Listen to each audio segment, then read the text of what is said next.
This week's episode of The Real Housewives of Orange County felt more like an episode of The Real Housewives of Miami than anything else, but with a lot more confusion, backtracking, and twisted stories that never seem to line up. The title of the episode is "The Truth Will Not Set You Free," and honestly, that couldn't be more accurate.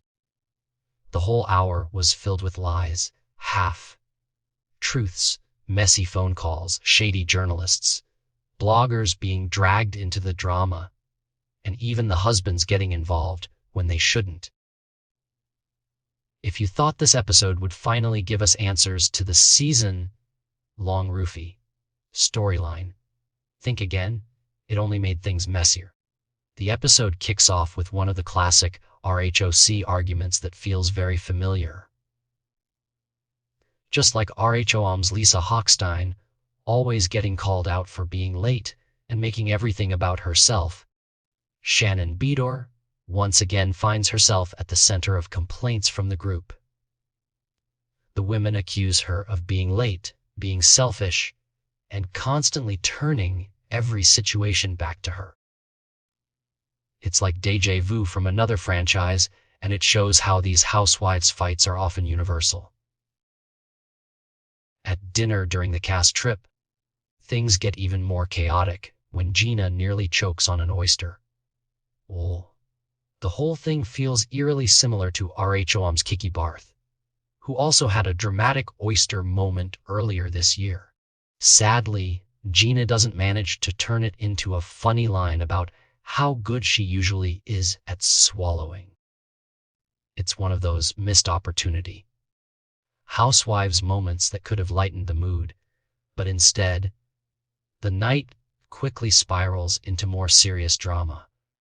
The big difference between Miami and Orange County, though, is that the Miami women at least make sense when they fight. Their arguments are usually direct, easy to follow, and based on something real. In OC, it's a tangled web of rumors, lies, circumstantial evidence, shady sources, and the dreaded involvement of men in women's business.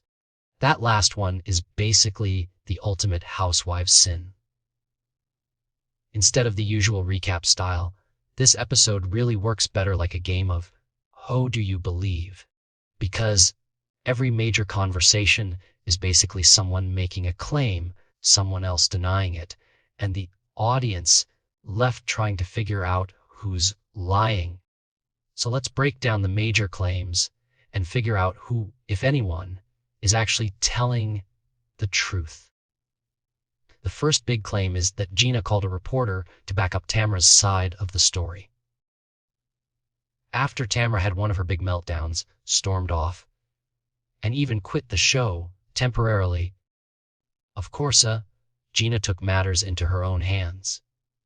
She decided to call the reporter who Tamra said was told the Roofie story by blogger Kiki Monique. According to Gina, this reporter confirmed Tamra's story. The logic here is that Katie supposedly told Kiki that Gretchen had once claimed Tamra roofied her during the infamous Naked Wasted party. Gina believed the reporter, and honestly, I believe Gina too. It doesn't make sense for her to make this up, and the reporter has no reason to lie either. If anything, they're the least invested people in the mess, which makes their word more reliable than most of the housewives. The next claim is the one that has been hanging over the entire season. Did Katie actually tell Kiki that Gretchen said Tamra roofied her? This is the central mystery of season 19. But every time the women try to corner Katie into clearing it up, she dodges. In this episode, they even tell her to just call Kiki on the spot to get the truth. Katie's excuse, "Oh, sorry, I don't have service." That's basically the same excuse she used in the premiere, and it's starting to look ridiculous. First she says Kiki wouldn't answer, then she claims she texted her, Then she says Kiki is lying to protect herself. Katie changes her story every 5 minutes, and it's exhausting. As Emily bluntly points out, Katie is not exactly known for telling the truth. At this point, it seems obvious Katie told Kiki that Gretchen said it, but now she's digging herself deeper by refusing to admit it. Now, did Gretchen actually tell Katie that Tamra roofied her? At first, it seemed like Katie was inventing the whole thing. But this episode gives us some evidence that maybe she didn't.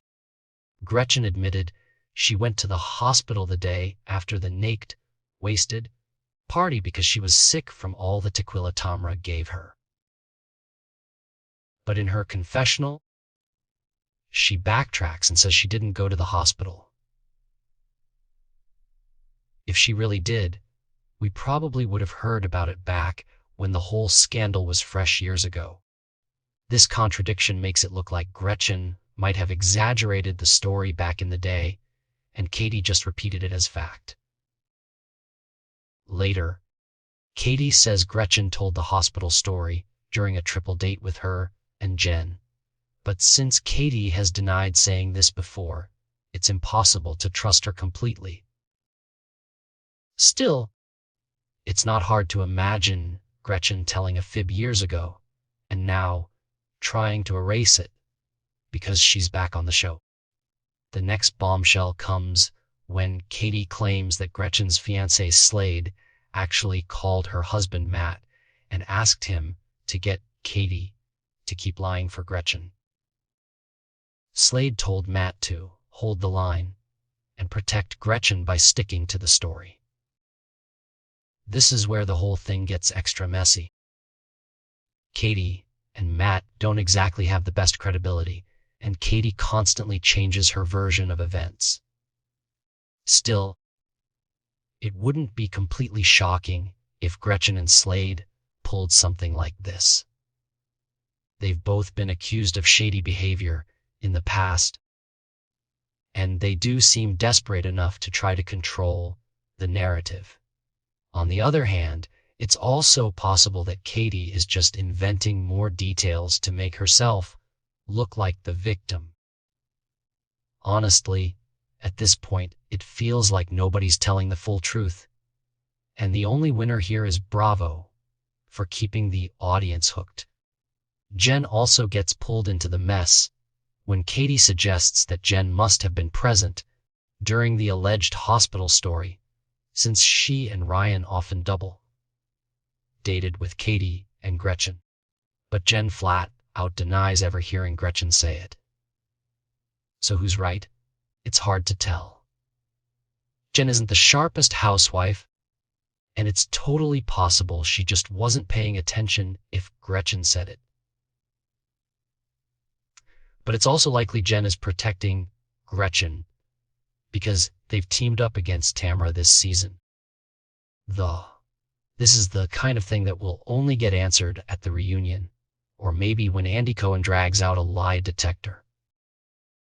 Outside of the main mystery, the women also fight about other smaller but entertaining things.